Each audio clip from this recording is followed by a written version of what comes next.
예, 할렐루야. 예, 오늘 하나님의 말씀은 건강한 신앙입니다. 건강한 신앙을 얘기할 때는 건강하지 못할 때도 많다라는 것이 이렇게 깔려 있죠.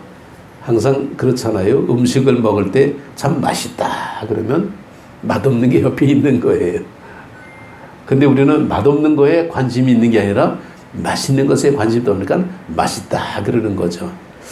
그 김창옥이라는 그 사람이 토크 콘서트를 참 많이 하는데 그분이 쓴 책이 하나 있더라고요. 그래서 제가 그걸 구입을 해서 보는데 재미나는 그런 글이 있었습니다.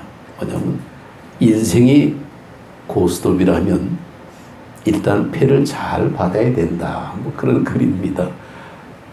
요즘 경로당 가도 이렇게 고스톱들 많이 친다 그러잖아요. 물론 심하게 노름하는 건 아니지만은 기술을 잘 써야 됩니다.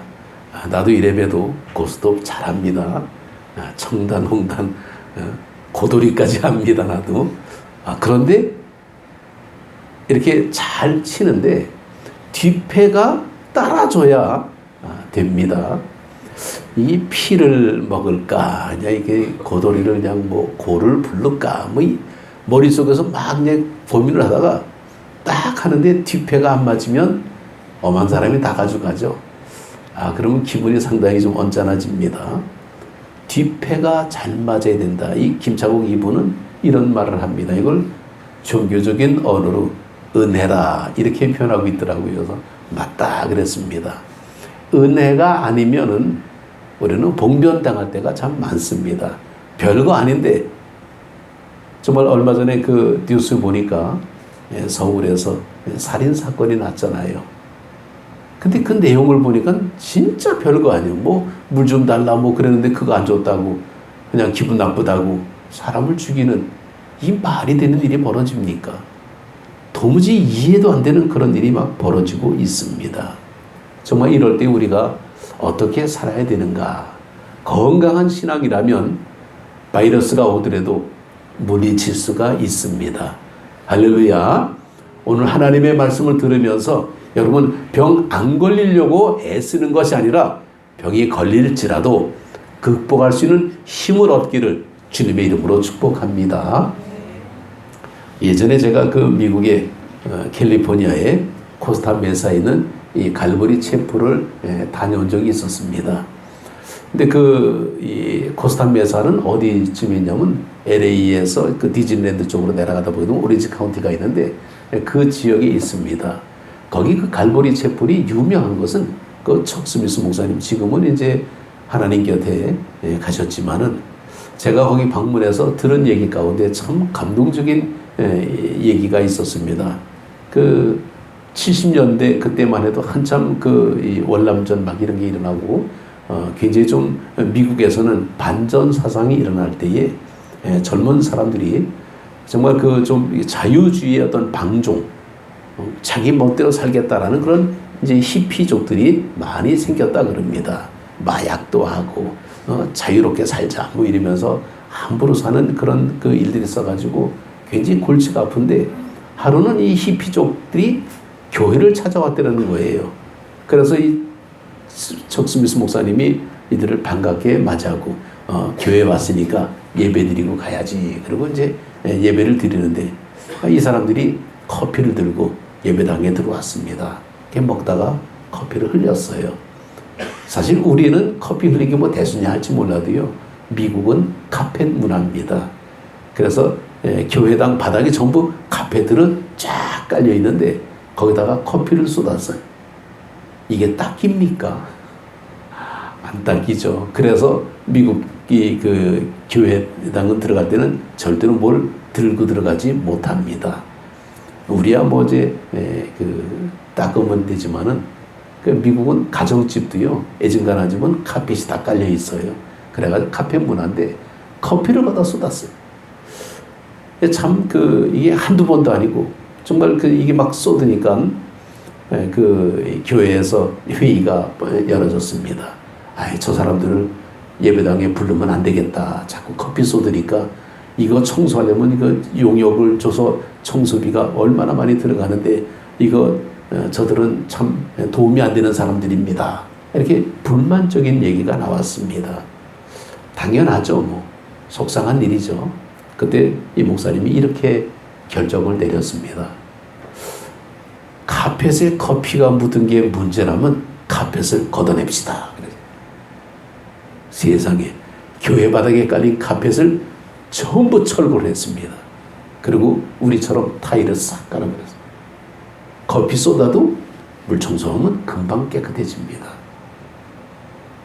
이 목사님께서는 그 히피족들, 그 젊은이들이 너무나 안쓰러워서 그들에게 전도하기 시작하고 정말 그들을 찾아가는데 해변가가 있는데 정말 그 해변가에 가서 그들에게 복음을 전하고 세례를 베풀는데 정말 그 수가 한 4,500명 이상이 모였다 그럽니다. 그때 일어났던 운동이 예수 운동이라고 미국의 굉장히 유명한 지저스 무브먼트라 그래가지고 큰 센세이션을 일으킨 적이 있었습니다. 저는 그 목사님의 그 얘기를 제가 그 교회 방문했을 때 듣고는 야, 상상을 초월하는, 아니 카펫에 커피가 쏟아져 가지고 그거 청소하게 되고 그러면 그거 청소 비용이 굉장히 들 텐데 카펫을 싹 걷어버린 건 돈이 더 듭니다. 근데 카펫하고 저들의 영혼을 바꾸자라는 거예요. 이게 얼마나 귀한 결단의 모습입니까? 정말 우리들의 어떤 그런 삶의 모습에서 우리가 지금 그 뉴스 보게 되면 이스라엘하고 지금 하마스하고 전쟁이 지금 벌어지고 있는데 이 이스라엘 사람들 보게 되면요, 본토에 사는 사람들보다 해외에서 사는 사람들이 훨씬 많다 그럽니다. 그래서 유대인들을 갖다 총 인구를 보게 되면 한 1,500에서 1,600만 정도, 그 정도로 생각을 하는데 그 중에 이제 미국에 사는 유대인들이 한 684만 명, 그리고 이스라엘에 사는 사람들이 한 800만 명, 나머지는 흩어져 사는 사람들이다 이렇게 얘기를 하고 있습니다.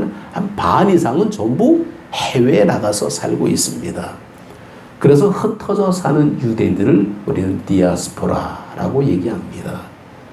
정말 이들은 각 나라에 흩어져 있기 때문에 그럼에도 불구하고 그들은 자기들의 나라의 민족, 자기들의 어떤 그런 정신, 풍습 이런 것을 그대로 지키려고 애를 쓰고 있습니다. 그럼에도 그들은 흩어져 살다 보니까 무시를 많이 당하고 억울한 일도 많이 당할 수 있겠죠. 그래서 유대 사람들은 흩어져 사는 유대 사람들을 뭐라고 불렀냐면 헬라파 유대인이라 이렇게 불렀습니다. 헬라파 유대인. 당시 로마 제국은 정치적으로는 로마의 문화지만은 이 문화적으로는 헬라 문화였습니다. 이 로마 시대는 헬라 문화가 굉장히 그 당시에 대중적인 모습이었기 때문에 로마 정치 하에서도 철학적으로, 문학적으로, 뭐 언어적으로 모두가 다 헬라적인 그런 문화로 살다 보니까 그들은 성경책마저도 히브리 말로 된 성경이 아니라 헬라 말로 된 성경을 읽었습니다. 그걸 우리는 세터딘 70인역이라 그러는 성경인데 그 헬라 말로 된 성경을 읽었어요. 그럼에도 불구하고 그들은 자기들은 유대인이다. 그러면서 철저하게 유대적인 풍습을 지키는 대표적인 사람을 사도 바울이라고 얘기할 수 있겠습니다. 그는 유대인이지만 길리기아 다소에서 살던 사람이었죠. 정말 그런 것처럼 그들은 굉장히 그 쉬운 그런 그 히브리 말은 쓸 수 있어도 학문적인 언어는 모두가 헬라화되어 있는 그런 문화를 살고 있는데 그와 반대로 본토에 사는 사람들, 정말 그 이스라엘에 사는 본토 사람들은 정말 그들은 본국에서 아람어를 쓰면서 그들은 히브리 말을 사용합니다. 이 아람어라는 것은 당시 토속적인 본토 말입니다. 그러니까 예수님도 아람어를 가끔 썼죠. 뭐 달리달굼, 에바다 뭐 이런 말들이 다 아람어인데 이것이 그 우리식으로 말하면 이제 그 뭐 사투리 같은 그런 히브리 말의 그 본토 말이 이제 아람어인데 즉 그런 말을 쓰면서 그들은 율법에 대해서 엄격하게 자존심을 가지고 지키던 사람들이 바로 본토 사람들이었습니다.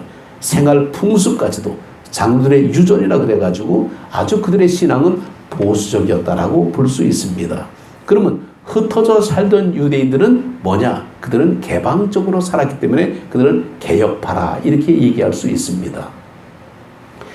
그래서 헬라파 유대인하고 히브리파 유대인하고는 늘 충돌이 있었는데 히브리파 사람들이 헬라파 사람들을 굉장히 무시했다 그럽니다. 그들이 어떤 문화적으로 너희들은 나가 사는 사람들이니까 너희들은 순수하지 못하다. 뭐 이제 이런 표현들이 많이 있었겠죠. 그래서 상당히 충돌이 많았던 것이 초대교회 상황의 모습이었습니다. 바로 그때에 사도 바울은 정말 이렇게 충돌되는 그 상황 속에서 어떻게 신앙생활을 할 수 있었을까? 정말 그 사도 바울은 하나님 앞에 기도하면서 찾은 부분이 바로 사랑의 모습이었습니다. 사람이 나이가 들게 되면 아주 굉장히 마음이 너그러워지고 굉장히 정말 그 성인군자 같이 될 줄로 알지만은요, 나이가 들면 들수록 더 고집세지게 되고 더 사소한 일에도 잘 삐집니다. 그래서 우리가 이 나이라는 것이 모든 것의 계집장 같은 어떤 모습처럼 보이지만은 사실 그렇지 못할 때가 참 많죠. 정말 이 어린 아이들에게도 좋은 충고를 해줄 때에 아이들은 이해 못할 때가 많습니다. 그러면 너 내 나이쯤 돼봐라. 그러면 알게 되겠다. 근데 아마 그렇게 얘기할지라도 그 나이 돼도 모르는 거는 모릅니다. 나이 먹는다고 모든 것 다 되는 건 아니죠. 정말 우리가 믿음 생활의 모습에서 어떤 것이 건강한 믿음 생활의 모습일까? 이 정혜신 박사라는 이분은 이제 정신과 의사인데 이분이 그 홀가분이라는 책을 썼습니다. 이 홀가분이라는 책을 썼는데 그 책 속에 어떤 글이 나오냐면 상습적으로 이제 그 쓰레기를 버리는 사람들이 있었습니다. 우리가 보통 길거리에 가다 보게 되면 골목길 같은데 금지 구역이 있습니다. 쓰레기 버리지 마시오라고 이제 팻말을 붙여놓고 있는데 아주 상습적으로 쓰레기를 버리는 사람이 있었습니다. 그래서 굉장히 동네에서 불만이 많았습니다. 한 번은 아주 정말 그 좋은 말로 부드럽게 거기다가 이게 정말 이게 표처럼 이렇게 써가지고 여기다 쓰레기는 버리지 마십시오. 뭐 동네가 아름답고 깨끗하지 않겠습니까? 뭐 이렇게 좋은 글을 썼는데도 소용이 없습니다. 열받았죠. CCTV 달아놨습니다. 그런데도 소용이 없어요. 쓰레기는 계속 쌓입니다. 그래서 그 당시 그 골목이 굉장히 좀 지저분한 그런 모습이었는데 이 홀가분의 책에 그 문제를 해결한 방법이 나옵니다. 그건 바로 뭐냐 그랬더니 쓰레기 버리는 바로 그곳에 꽃밭을 만들어 놓았다는 겁니다. 화단을 만들어 놓으니까 쓰레기를 버리지 못하더라라는 거예요. 바로 그런 모습을 통해서 심리학자들이 이제 그것을 어떻게 해석을 하는가 하게 되면 다른 사람의 선의에 대해서 존중함이 있기 때문에 쓰레기를 버리지 못했다 이렇게 얘기를 합니다. 다른 사람에 대한 존중, 이것은 사람들이 갖고 있는 본성이라는 거죠. 우리가 예전에 그 대중목욕탕이 있는데 대중목욕탕에 주로 이제 어른들이 많이 있습니다. 근데 거기에 갓난아기가 한 목욕탕에 들어오게 되면요, 그 아이로 말미암아 굉장히 분위기가 아주 부드러워집니다. 그냥 너도 나도 안아주려고 그러고 아이고 애기 이쁘다 그러고 그냥 그 갓난아기 하나가 등장함으로 말미암아 화기애애하게 분위기가 바뀌어진다 그러죠. 그 애기가 무슨 존재입니까? 라는 거예요. 정말 우리의 삶의 모습에서 다른 사람에 대한 어떤 존중의 모습은 늘 누구나가 가지고 있다라는 거죠. 바로 사도 바울은 사랑은 거기에서 출발한다라고 말씀하고 있습니다. 이게 바로 존중의 모습입니다. 인간관계의 모습은 존중의 모습인데 정말 그래서 교회에서든 아니면 가정에서든 일반 사회에서든 정말 누구나가 다 존중으로 말미암아 사랑이 시작이 된다라고 표현하고 있습니다. 그래서 존중하지 않으면 다른 사람이 나를 존중하지 않는다라는 거죠. 그래서 모든 기본 관계가 존중으로 이렇게 시작이 되는데 순종의 시작도 존중이라고 말씀하고 있습니다. 예수님께서 발견되는 성품 가운데 하나가 바로 순종의 모습인데 이 순종은 바로 존중에서 시작이 됐다라는 겁니다. 성부와 아버지를 존중하기 때문에 순종하게 됐고 그 순종으로 말미암아 십자가를 지신 예수님의 모습. 그래서 이 존중의 모습을 놓고 볼 때에 이 존중하는 마음이 없어도 순종을 할 수 있다 그러죠. 의무감으로 순종할 수가 있고 어떻게 되면 내가 유익이 되면 순종할 수가 있다 그럽니다. 그런데 그것은 우리가 순종이라기보다는 그것은 맹종이라고 얘기할 수가 있겠죠. 그 맹종이라는 것은 오래가지 못한다 하는 거죠. 어떤 순종의 동기와 목적이 채워지거나 정말 사라지게 되면 그때부터는 순종이 아니라 거기는 이제 거부가 생기고 그냥 거기서 이제 반항이 생기게 되겠죠.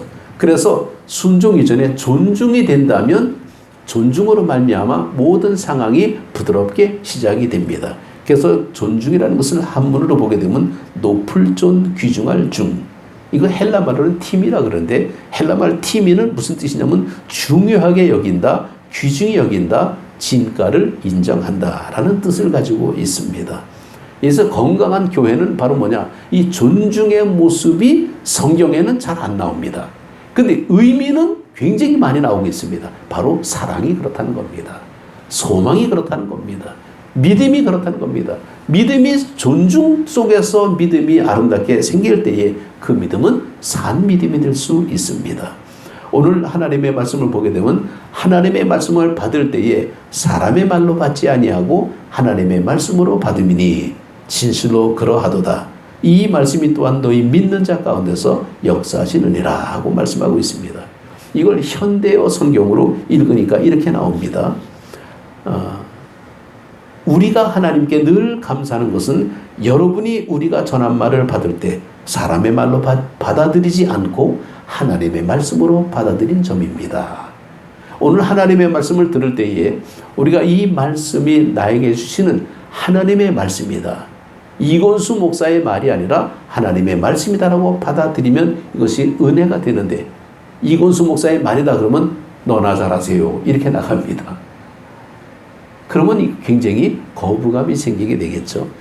바울이나 실라, 디모데 뭐 이런 사역자들 이런 정말 이 하나님의 말씀을 전하는 이들이 데살로니가 교인들에게 말씀을 전할 때에 그 말씀을 바울의 말로 듣는 것이 아니라 하나님의 말씀으로 들었고 디모데의 말로 듣는 것이 아니라 하나님의 말씀으로 들었다는 겁니다. 왜냐하면 디모데는 그 당시에 굉장히 나이가 젊었습니다. 요즘 말로 어린 아이였습니다. 어린 아이가 하나님의 말씀을 전파한다 그럴 때에 나이 많은 사람들이 어떻게 듣겠습니까? 팔짱 딱 끼고 너 잘하나 못하나 보자. 너 좀 내용이 좀 다르네. 저건 좀 이상한 말이네. 분석하고 평가하고 점수 매기고 그러지 않았다라는 거죠. 하나님의 말씀이라고 받아들이는 것은 귀한 말씀이다. 정말 존귀한 말씀이다라고 받아들임으로 말미암아 그것이 은혜가 되는 것을 우리가 볼 수 있습니다. 그래서 하나님의 말씀을 기쁨으로 받아들이다 보니까 데살로니가 교회는 굉장히 부흥에 놀라운 역사가 생겨지게 됐습니다. 데살로니가전서 1장 2절에서 3절을 보게 되면 우리가 너희 모두로 말미암아 항상 하나님께 감사하며 기도할 때에 너희를 기억함은 너희 믿음의 역사와 사랑의 수고와 우리 주 예수 그리스도에 대한 소망의 인내를 우리 하나님 아버지 앞에서 끊임없이 기억함이니 라고 말씀하고 있습니다.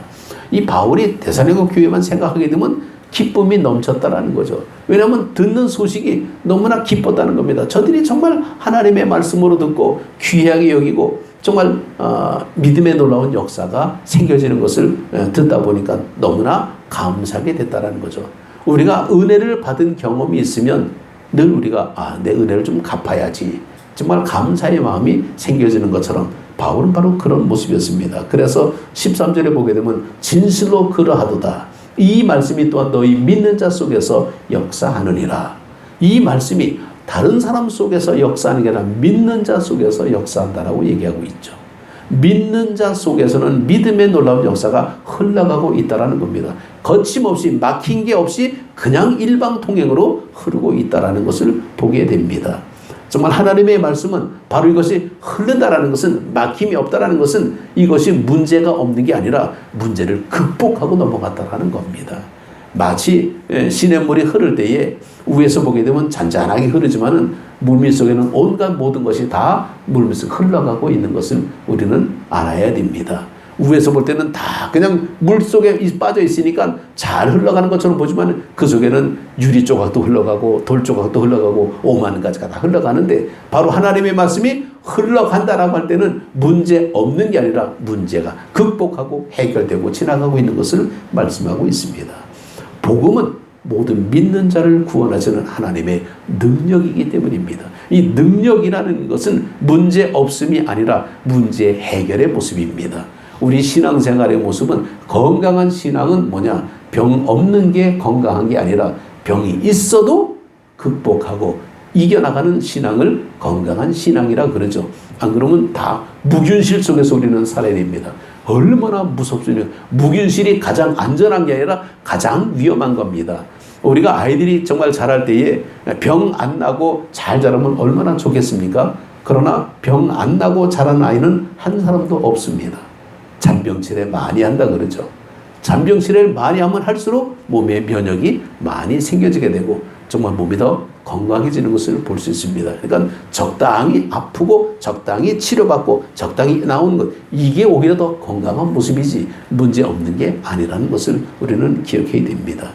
하나님의 말씀을 보게 되면 정말 우리는 말씀을 우리가 전할 때에 보내신 이의 말씀을 전하는 거지 내 말을 전하는 게 아닙니다. 내 경험과 내 어떤 그런 지식과 내 어떤 것을 여러분에게 전하는 것이 아니라 하나님의 말씀을 전하면서 내 경험을 비교해서 이렇게 전하는 이제 그런 모습이죠. 그러다 보니까 우리 무력한 인간들이 하나님의 말씀을 전할 때 뭔가 도구가 있어야 되지 않겠습니까? 바늘과 실을 보게 되면 이 바늘은 굉장히 날카롭고 뾰족합니다. 그런데 바늘 끝을 보게 되면 구멍이 이렇게 있어요. 거기다 실을 넣으라는 겁니다.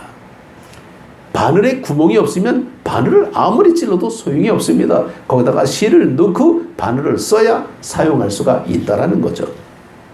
하나님의 말씀을 우리가 전할 때에 내가 전하는 어떤 도구가 됨으로 말미암아 말씀을 잘 전해야 되는데 도구가 시원찮으면 뭘 제대로 못합니다. 우리가 망치질 할 때도 망치가 든든해야 망치 역할을 할 수 있는 거지. 망치가 흔들흔들하고 그러면 이게 역할이 됩니까? 되지가 않죠. 하나님의 말씀을 우리가 전하는 우리들의 모습이 하나님의 지혜에 있어서는 세상이 자기 지혜로 하나님을 알지 못하므로 하나님께서 전도에 미련한 것으로 믿는 자들을 구원하시기를 기뻐하셨도다라고 말씀합니다. 자기 지혜로 하나님을 알지 못한다. 어떤 분이 그렇게 글을 썼더라고요. 하나님을 가장 많이 만나는 곳이 어디냐 그랬더니 우리는 교회에 그래야 되는데 그분은 바닷가라 그러더라고요. 아니 왜 바닷가에서 하나님을 제일 잘 만나는더니 그분이 바닷가 주변에서 사는 사람이에요. 자기가 사는 곳에서 하나님을 만난다는 겁니다. 내가 하나님의 교회만 나오면 내가 믿음 생활 잘하는 것 같고 교회 밖에 나가면 안 믿는 사람처럼 그렇게 사는 모습은 이건 위선의 모습이라는 거죠. 내가 사는 곳에서 하나님을 만나야 온전한 신앙생활의 모습이 될 수 있습니다. 주의 말씀은 정말 데살로니가 교회들처럼 정말 순수하게 사람의 말로 받는 것이 아니라 하나님의 말씀으로 받을 때에 그 말씀이 그의 삶을 변화시키고 있었다는 겁니다.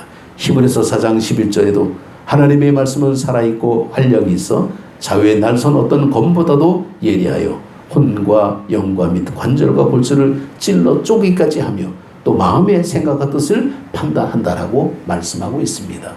우리가 어떤 생각을 하고 있는지 어떤 판단을 하고 있는지 하나님의 말씀이 그 모든 것을 꿰뚫고 휩쓸려서 그것을 제거하는 것이 아니라 그것을 통해서 역사하고 있다는 거죠. 이게 참 어려운 그런 말씀인데 내가 어떤 존재냐 나의 필요성의 모습이 사라지는 것이 아니라 나의 필요성을 통해서 하나님의 역사가 나타난다는 것을 우리는 기억해야 됩니다. 사람은 많은 그런 다양한 직업을 가지고 있는데 꼭 하나님의 말씀을 전할 때 목사가 돼갖고 말씀을 전해야 되느냐? 그렇지 않다라는 거죠. 내가 예를 들면 내가 미용사다. 그럼 내 미용 기술을 가지고 하나님의 역사를 얼마든지 전할 수 있다라는 거죠. 내가 정말 양복을 파는 사람이다. 그러면 자기는 그 양복을 통해서 많은 역사를 하나님 앞에 정말 그 말씀을 다른 사람에게 전할 수 있다는 것을 볼 수 있습니다. 왜냐하면 하나님의 말씀은 능력이 있기 때문에 그 능력이 나를 통해서 어떻게 역사하시는지는 하나님 앞에 나를 맡겨야 그것이 이루어집니다. 이 세상을 창조할 때 하나님이 가장 먼저 한 것이 뭐냐면 빛이 있으라였습니다. 여러분 왜 하나님께서 창조하실 때 왜 빛이 있으라 하셨을까요? 그러면 그 전까지는 일을 안 했을까? 뭔가 좀 아리송하죠. 하나님은 그럼 그전에는 그런 주무시고 있었습니까? 아니죠. 빛이 있으라는 것은 빛을 통해서 하나님의 능력을 우리에게 보여주기 시작했다는 것뿐이지 그 이전에도 하나님은 계셨다는 것을 우리는 잘 알아야 됩니다. 하나님의 지금도 믿는 자 속에서 역사하신다라는 거죠. 믿지 않는 자에게는 아무리 좋은 얘기를 해줘도 그 말씀이 흘러가지를 않습니다. 자기 멋대로 왜곡하고 변곡하고 오히려 그것을 타박할 때가 있습니다. 그러나 하나님의 말씀을 믿는 자 속에서 그것이 흘러가게 되면 그 놀라운 하나님의 역사와 능력이 나타나게 되는 것을 우리는 알아야 됩니다. 14절에 보게 되면 형제들아 너희가 그리스도 예수 안에서 유대에 있는 하나님의 교회들을 본받는 자가 되었으니 그들이 유대인에게 고난을 받은 것 같이 너희도 너희 동족에게서 동일한 고난을 받았느니라. 이 데살로니가 교회는 굉장히 편안한 어떤 교회라기보다는 굉장히 고난이 많이 있었습니다. 그 고난의 모습은 누구냐? 유대인들이었다는 거예요. 어쩌면 그 집안의 원수가 어디 있을까? 집안의 원수는 집안에 있습니다. 멀리 있는 게 아닙니다. 그런데 우리는 원수라고 표현하지만 사실은 원수가 아니죠. 어떻게 원수라 그러면 같이 살 수 있습니까? 같이 못 살죠. 그런데 표현은 그렇게 합니다. 원수라 그럽니다. 그것도 무슨 원수? 평생 원수라 그럽니다. 같이 살고 있어. 근데도 원수래. 근데도 평생 살아. 평생 원수가 되는 겁니다. 그럼 우리가 볼 때 원수를 사랑하라는 말씀은 이해하기가 쉽겠죠. 사랑할 수가 있습니까? 말로는 안 한다 그러는데 왜 같이 살고 있어? 그게 사랑입니다. 그게 사랑의 모습은 우리가 논리적으로 설명이 안 된다는 거죠. 그래서 우리는 그 사랑을 존중을 통해서 하나씩 하나씩 풀어나갈 때 이게 진짜 진실한 사랑이구나라는 것을 볼 수 있습니다. 정말 우리가 하나님을 믿는 믿음의 모습을 놓고 볼 때에 빌립보 1장 29절에 보게 되면 그리스도를 위하여 너에게 은혜를 주신 것은 다만 그를 믿을 뿐 아니라 또한 그를 위하여 고난도 받게 하려 하심이라. 우리가 믿음 생활의 모습에서 좋은 것만 우리가 찾아가는 것은 참 행복하겠죠. 그런데 가끔은 언짢은 것도 부딪힐 수 있습니다. 근데 문제는 그것을 피하려고만 하는 것이 능사가 아니라 우리 그것을 극복해 나갈 때 더 큰 하나님의 능력을 우리는 발휘할 수가 있습니다. 그 일반적인 어떤 얘기지만은 정화조의 그 어떤 그런 배관의 모습을 보게 되면 거리가 멀수록 이 저수지에서는 굉장히 관이 넓은데 점점 오면서 가늘어지는 것을 우리가 기억해야 됩니다. 똑같은 관의 모습으로 오게 되면 흐름의 속도가 굉장히 느립니다. 그러나 저수지 쪽에서는 굉장히 관이 크지만은 집 안으로 들어올 때는 굉장히 조그맣게 들어오죠. 수도관들이. 그것은 바로 압력이 가해지기 때문에 그만큼 들어올 수가 있습니다. 다시 말해서 사람마다 다 다르다는 겁니다. 똑같은 어떤 그런 말씀을 들어도 우리는 그 말씀이 내게 엄청나게 들려오는 사람이 있는가 하면 때로는 그냥 스쳐 지나가는 바람처럼 들릴 수가 있습니다. 우리는 하나님의 말씀은 정말 건강한 신앙이라면 스쳐 지나갈 때도 은혜가 있습니다. 그냥 거창하게 와도 은혜가 있습니다. 그럼 우리가 어떻게 논리로 설명이 됩니까? 내가 건강하다라는 것은 어떤 상황이든지 모든 상황을 다 오픈한 상황 속에서 건강의 모습을 생각해야지. 우리가 비가 오는 날은 우산이 있으면 됩니다. 햇빛이 있는 날도 양산이 있으면 됩니다. 그러면 해결되겠죠. 근데 우리는 왜 비가 오느냐 그러고 왜 햇빛이 너무 뜨겁냐 그러고 우리는 불평이 먼저 앞서는 것은 우리 일상적인 생활이라는 겁니다. 거기에서 우리는 그늘을 우리가 만들게 되면 얼마나 행복합니까? 바로 그것부터 하나님의 은혜가 시작되는 것을 우리는 고백할 수 있습니다. 그래서 한 가지 한 가지 찾아갈 때 우리는 은혜 속에서 살고 있구나. 정말 우리가 고스톱하는 어떤 그런 건 아니지만은 정말 이 뒷패가 잘 맞아야 이긴다는 것처럼 하나님의 은혜가 아니고는 어떤 상황 속에 있을지라도 우리는 은혜 속에서 우리는 살아가는 결론은 은혜입니다. 내가 아무리 노력해도 이루어주시는 것은 하나님이라는 것을 우리는 잘 알아야 됩니다. 그래서 우리가 때로는 늘 믿음 생활을 할 때에 건강을 위해서 뭘 해야 됩니까? 운동을 해야 되고 정말 우리가 정말 열심히 노력을 해야 됩니다. 노동하고 운동은 좀 다르다 그러던데 어쨌건 우리는 운동을 통해서 건강한 신앙이 되려면 운동하지 않으면 안 된다는 거죠. 우리 몸을 정말 다 단련하고 훈련하고 연단해서 정말 건강한 신앙이 될 때 어떤 일이 있을지라도 우리는 거기서 하나님 앞에 영광을 돌릴 수가 있습니다. 오늘 이 아침에 건강한 신앙, 정말 내가 얼만큼 건강한가, 정말 내가 이 건강을 위해서는 내가 어떻게 생활해야 될까, 건강을 정말 건강한 상태를 만드는 것도 중요하지만 건강한 상태를 유지하는 것도 더 중요하다는 것을 우리가 알고 날마다 하나님 앞에 기도하면서 하나님 앞에 찬양하면서 열심으로 믿음 생활하는 우리 모두가 되시기를 주님의 이름으로 축복합니다. 기도드리겠습니다.